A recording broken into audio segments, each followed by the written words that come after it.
హృదయాల్లో ఉన్న స్వర్గీయ శ్రీ యదవని ప్రసాద్ చనిపోయి తర్వాత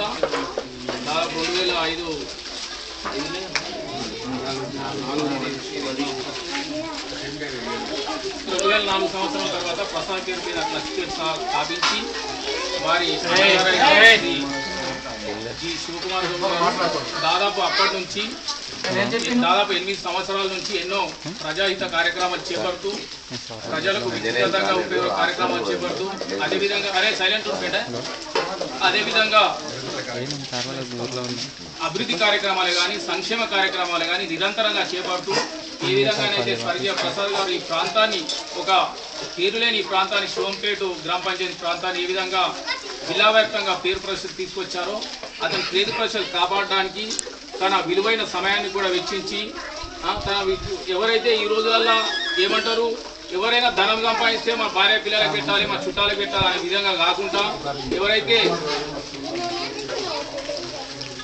గ్రామస్తులు ఉన్నారో మనం కొంచెం సంపాదించిన దాంట్లో కొంచెం గ్రామస్తులు ఉపయోగిద్దాం మా తమ్ముని పేరు మీద చేద్దామని ఒక తలంపు ఉందో నిజంగా చాలా అభినందనీయం. దానికి ఎంతైనా రోజుల్లో ఈ కలియుగంలో ఎవరు సంపాదించినా మంది గుంజుకుందామని ఉన్న ఆలోచనల్లో కొంచెం తన ఆరోగ్యాన్ని కూడా లెక్క చేయకుండా తన కష్టపడి సంపాదించిన డబ్బులో కొంచెం ప్రజలకు ఉపయోగిద్దాం మన గ్రామస్తులు ఉపయోగిద్దాం అనే ఆలోచన నిజంగా అభినందన విషయం నేను ఈ సందర్భంగా నేను తెలియజేస్తున్నాను. ఏ విధమైన రాజకీయ పాలకి ఆశించకుండా ఏ విధమైన రాజకీయం కాకుండా ఏ విధమైన పేరు ప్రశ్నలో పోకుండా స్వంతంగా స్వచ్ఛందంగా ప్రజలకు మేలు చేద్దాం ఉద్దేశంతో ఈ కార్యక్రమం చేపట్టడం జరుగుతుంది. ఎప్పుడైతే 2004 సంవత్సరంలో ప్రసాద్ ట్రస్ట్ మరియు అశోక్ గౌడ్ ఎడ్యుకేషన్ సొసైటీ ప్రారంభించాము.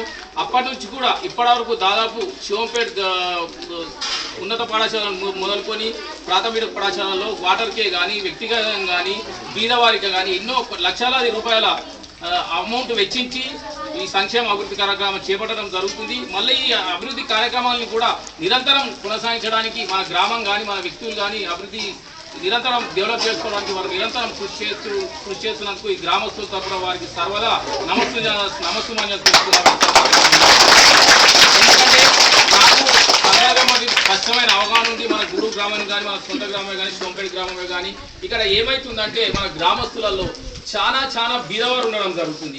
వారికి పంటలు వర్షాభావ పరిస్థితుల్లో వర్షం లేకపోతే పోయి కలుగుగాలలో పొట్టులు లేవగానే కలుగుగాలలో కూర్చోటి పిచ్చపాటి జరుగుతుంది. వారికి ఏ విధంగా డెవలప్ చేద్దాం మన గ్రామస్తుల్ని ఏ విధంగా వాళ్ళని ఆదుకుందామని వారి యొక్క ప్రణాళికతో ఆలోచనతో అదే ఆలోచనలు ఉన్నారని ఈ సందర్భంగా మనం చేస్తున్నాను నేను. ఎందుకంటే నేను ఇప్పుడు కొందరు మందిని తీసుకురావాలి వస్తే కలుగుగానే పోవాల్సి వస్తుంది రండే అని ఆ పరిస్థితి గ్రామంలో ఉంది. ఎందుకంటే మేము ఈ ముందు ఆలోచిస్తున్నాం. గ్రామంలో ఒక 50 కుటుంబాలు నేను గమనిస్తున్నాం. 100 కుటుంబాల వరకు ఏమి పనిపాట లేకుండా భూమి లేని 10 గుంటల భూమి లేని ఉన్నారు. మొదలు గూడూరు గ్రామాన్ని ఆదర్శంగా తీసుకొని ఒక 50 మందికి పాడి పశువులు 50 మంది ఆడవాళ్ళ కుట్టు మిషన్లు ఇప్పించి వాళ్ళకు 100 కుటుంబాలను డెవలప్ చేశారు. తద్వారా వాళ్ళ మీద ఆధారపడి ఒక 500-600 మంది డెవలప్ అవుతారు. తద్వారా 500-100 కుటుంబాలు డెవలప్ అయితే ఆటోమేటిక్గా గ్రామం డెవలప్ అవుతుంది. కాబట్టి ఈ ప్రణాళిక మీద మేము వారు దృష్టి సారించాలని సందర్భంగా గ్రామస్తుల తరఫున నేను విన్నవించుకుంటున్నాను. సంబంధించిందంటే అది మొన్నటి వరకు అసలు టమాటా చుక్క నీరు కూడా ఒక నెల రోజులు నీళ్లు లేకపోతే స్నానాలు చేయాలి తినడానికి వండుకోవడానికి తిండి లేని పరిస్థితి మేము తీస్తాం. మొన్న వానాలు పడ్డ ఏదో బోర్లు నడుస్తున్నాయి కానీ ఇంకో నెల రోజులు అయిందంటే ఈ బోర్లని కొలాప్స్ అయ్యే పరిస్థితి ఉంది. అసలు మార్చ్ స్టార్ట్ అయిందంటే ఒక చుక్క నీరు గ్రామంలో రాని పరిస్థితి. కాబట్టి ఇప్పుడు 5 ట్యాంకులు వారి స్వస్థాలు వారి అమృత హస్తాలతో ఓపెన్ చేయడం జరిగింది. వారికి శంకుస్థాపన చేయడం జరిగింది. త్వరలోనే ప్రారంభం జరిగితే 10-15 రోజుల వారికి నీళ్ళ సౌకర్యం కోసం బోర్ వేసి నిరంతరంగా ఇప్పుడు 5 ట్యాంకులలో దాదాపు ఇంకో మొన్న కట్టించిన 6 ట్యాంకుల ద్వారా నిరంతరం సప్లై చేస్తే వాటర్ ప్రాబ్లం పోతుంది.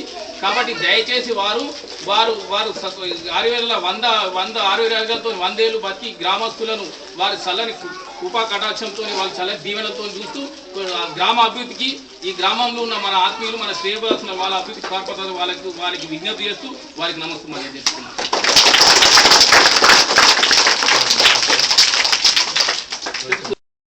కృతజ్ఞతలు తెలియజేస్తున్నాం. ఫస్ట్ ప్రధానంగా ఏంటంటే మాకు ఒక్కటి వినియోగించుకుంటున్నాము.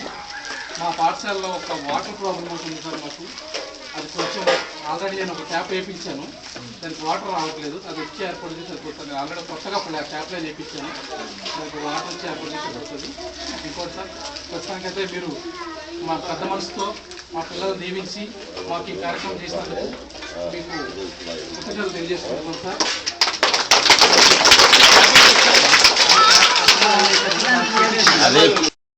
కాలంలో ఇంకా